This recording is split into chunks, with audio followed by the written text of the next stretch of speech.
All right, dev notes, balance 1.6. When designing and balancing Runeterra, we strive to set players up to dictate the metagame by giving them a variety of tools to adapt and solve novel challenges. While we're seeing healthy ranges and diversity of different decks being played, certain pervasive archetypes, elusives, Iona Control, Heimerdinger, Noxious Base Aggro, have proven too consistently powerful in a way that's limiting meaningful decision making both in and out of game. Oh, that's so weird. They're going to rebalance their game a little bit because they feel in-game decision making is being limited. That's what a novel concept. You want your game to have decisions in-game. That's strange. Several of the changes you'll see below are targeted at powering down some of these archetypes in specific ways. While we generally reserve nerfs for decks that cross win rate thresholds, this patch we're making adjustments to cards and strategies that may not be statistically overpowered, but represent pervasive health risks. By weakening them, we hope to unlock... I'm going to tweet this paragraph.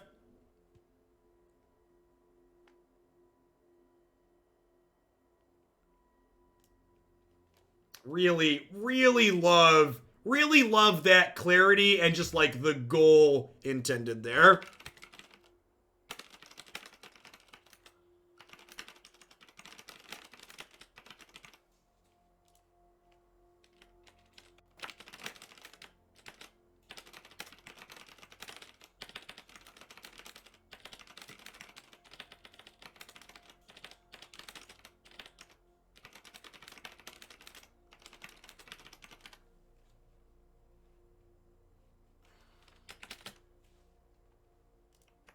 What program lets you copy a screen? I like that. It's the built-in window snipping tool.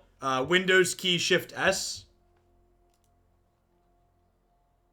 I didn't realize Ruben Zhu was the lead designer of this game. I understand why it's so good now. Yeah, and people aren't familiar, if you're one of my Magic members, Ruben Zhu is a previous Magic Pro Tour champion. Really knows the stuff. Badges bring the Spirit Blossom Festival, which is a month-long thematic experience featuring a new lab, event pass, special quests, and tons of new personalization. Yeah, I saw some of these things, I'm sure. Let's look at card updates. Heimerdinger. 3 mana spells now create Apex turrets that are fearsome. 4 mana spells now create Overwhelm. Wow, this is actually a big change. I thought they would probably just flip Fearsome and Elusive 3 and 4, but they moved Elusive all the way up to 6 drops. I was expecting 3 drops to become Fearsome, so they're still evasive, but a little bit. Yeah, I like this change overall. I just wasn't expecting them to move Elusives up to 6, but I think that's a good change. Yeah, big risk, bigger.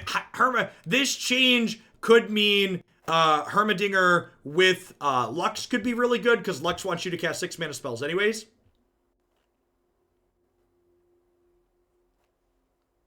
This is an interesting one. Okay, so they're putting Brahm's power back down. We're pretty happy with the results of Brahm rework, along with the changes to Nivea. They've provided more champion options. They erred on the side of pushing his power level, so they're keeping. I like this change. I think this change is probably good. I like that he still makes a Mighty Poro, but like this card was like really oppressive for a lot of the aggressive decks in the format. So I think like making a Poro still leaves him good. Yeah, I think, and this is why like their balance patches have been really good in my opinion. They really seem like they do a good job of adjusting things and leaving them playable, but scaling down the power level a little bit. And they're leveled Braum from 2 to 1, sure. They're taking Anivia's Egg from 2 to 1, sure. This makes things like Make It Rain have a little bit more play against it. Makes it a little bit easier to kill with things like Parlay and other random things.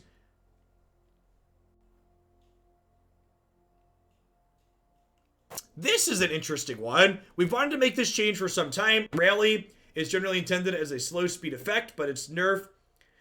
But is a nerf regardless of design intent. Other Demacia changes have previously taken precedent. Yeah, this card, I like the change of this to slow, because this feels like, again, this was kind of a feel-bad card, where like your opponent would rally in response to your spell and then kill you. So I think this is another good like, okay, we're not making a change based on pure power level, but in terms of like how the gameplay feels, this is a good change, I think. While adjustments to other noxious 2-drops and some treasures cost, Arena Bookie is now a much more resilient home at 2 mana. Round start, discard your lowest cost card to draw 1. Okay, this card seems deep. There's probably something to build around this. It's probably sweet with something like Twisted Fate, perhaps, too. It got more health and got cheaper, so it's like a pretty big upgrade to this, right? It's good with Draven Axes. Okay, yeah. Basilisk Rider. We're toning him down to be a 5/4 instead of a 6/4. Sure. All right, what do we do with this?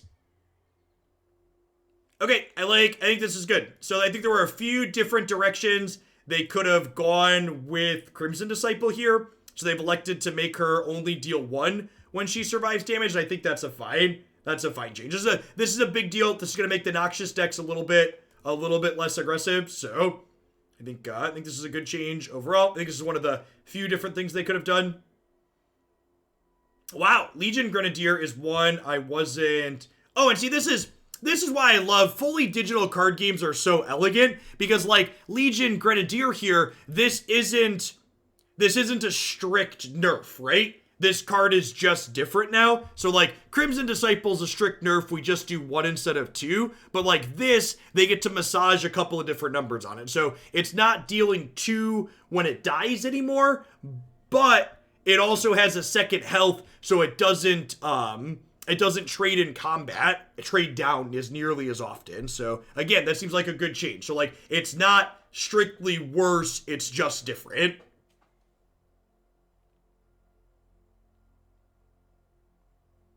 Okay, this is actually a pretty big one. I'm actually kind of surprised to see them nerf both Flash and adjust Heimer at the same time. But I think this change is fine. It just kind of surprises me that they did them both at once instead of like changing one and then seeing how it plays out and then changing the other. So previously, for people that aren't super familiar with Runeterra, this card refills your spell mana, which basically means it makes 3 mana when you play it. So Flash was really powerful with Heimerdinger up here because of what the 3-cost turrets did. So the fact that they changed Heimer and then also changed this means that deck's basically just very different now.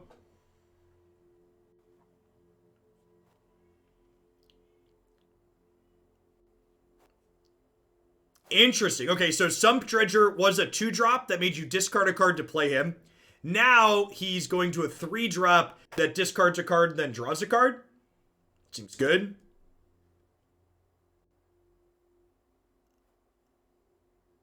Okay, and then Urchin. Urchin is much better.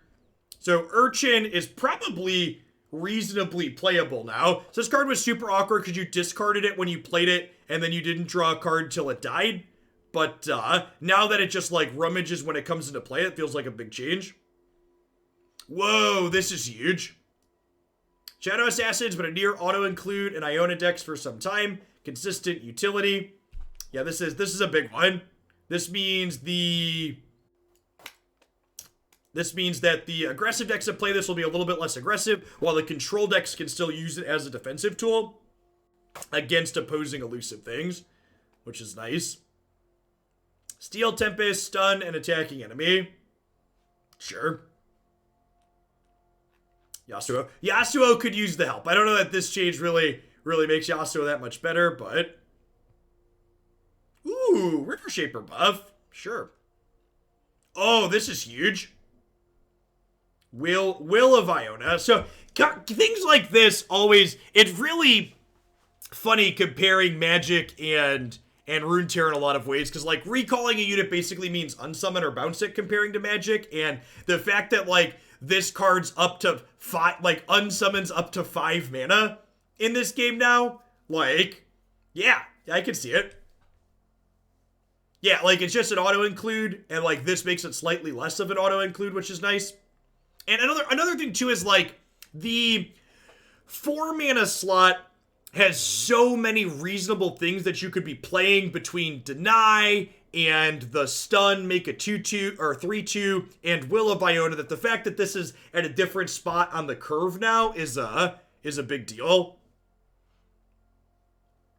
Golden Narwhal.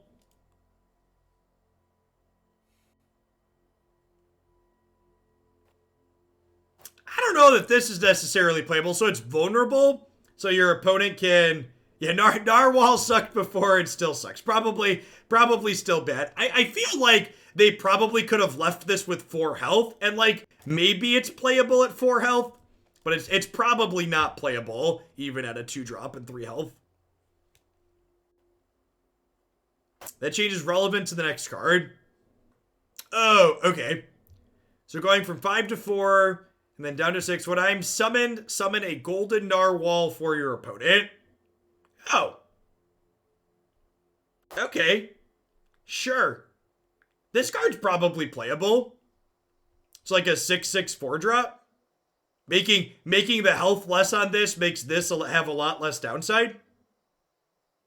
It's very thematic.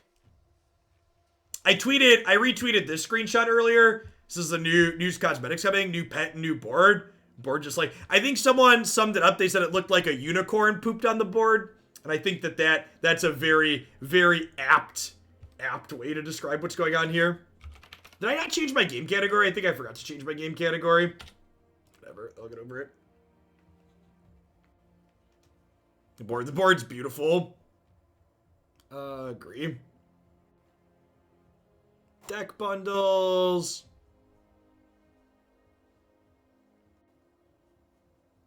We're adding our first deck bundle to the store, Relentless Raiders. Broadside your opponent with this ready-to-play Plunder deck available in the store. Pro-rated for any excess copies already in your existing collection. Man, just like the amount of consumer-friendly that they do is just so fantastic. Like, they're not even gonna punish you for already having cards in there. Just like, all right, sure, here's a ready to play deck.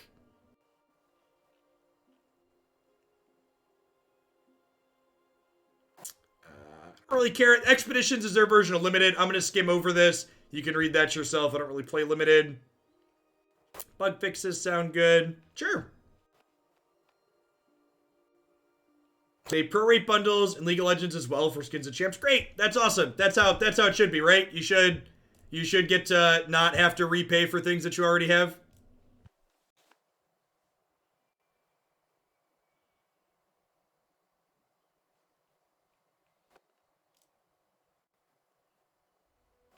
Look at the board description. All right, hold on just a second.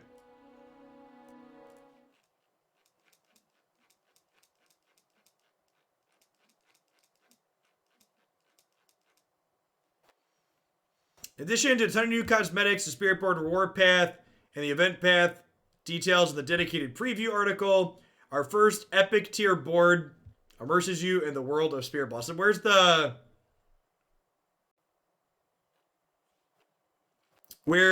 article? Preview article here. Details of the preview article. Is this not a hyperlink?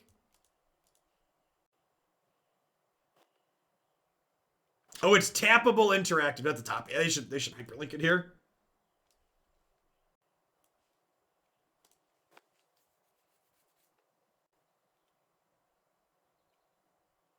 That's sweet, Jin.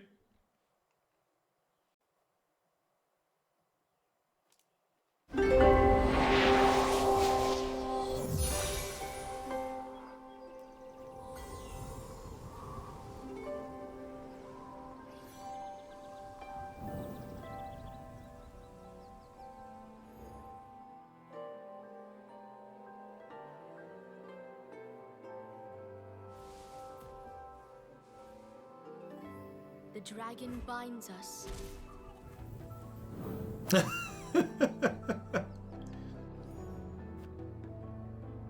What is gained when we return malevolence? My destination. I'll tell you when I get there.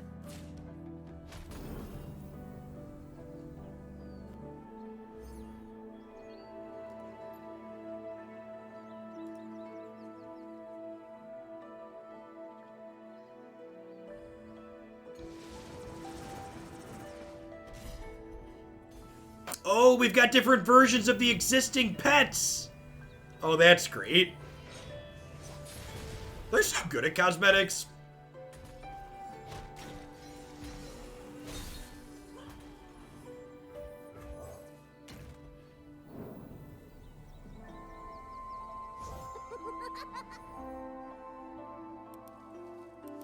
We each hold a world within. I go where the road takes me.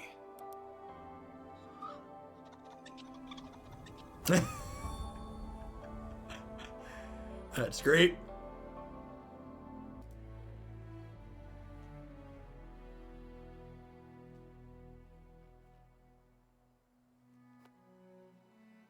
Okay, so there'll be some things you get for free with the battle pass, and there's other ones that you have to buy to get the premium stuff on. All right, there's a bunch of sweet emotes in here too. We'll probably buy the premium battle pass. Sounds good. Yeah, someone said there's a Teemo emote in here. Yeah.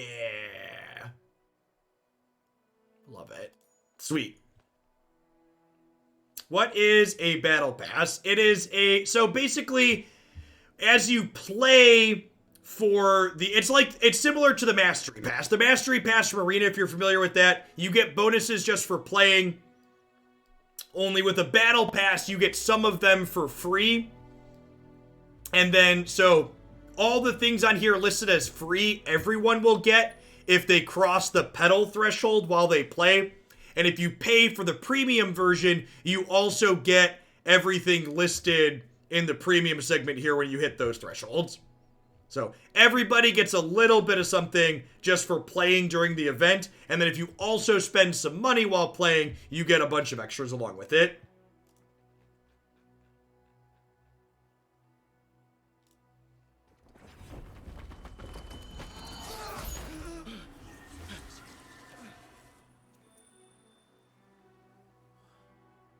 Oh, right, they're making a cartoon, right?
It's kind of neat that they really leverage their IP well. The fact that they're like doing this thing across League of Legends and Runeterra and everything like that. It's a neat approach.